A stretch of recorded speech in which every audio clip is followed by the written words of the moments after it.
لفظ خاتم یہ 3 طرح پڑھا جاتا ہے، لفظ خاتم، لفظ خاتم، اور پھر یہ تے کی زبر کے ساتھ لفظ خاتم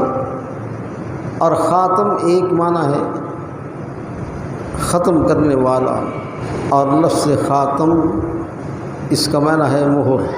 اب مرزئی جو ہیں وہ یہ کہتے ہیں کہ ہم دھوکہ دیتے ہیں کہ ہم نبی پاک صلی اللہ علیہ وآلہ وسلم کو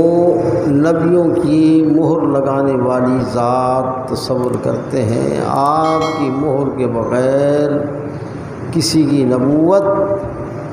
جاری نہیں ہو سکتی، قائم نہیں رہ سکتی، خواہ وہ پہلے ہو یا آپ کے بعد ہو۔ اب یہ جو ہے مفہوم جو بیان کرتے ہیں مرزئی، یہ مفہوم نہ تو قرآن سے ثابت ہے، نہ رسول اللہ صلی اللہ علیہ وسلم سے ثابت ہے، نہ صحابہ سے ثابت ہے، نہ اجماع امت سے ثابت ہے۔ نبی پاک صلی اللہ علیہ وسلم نے خاتم النبیین کا جو مفہوم بیان کیا وہ یہ بیان فرمایا لا نبی بعدی،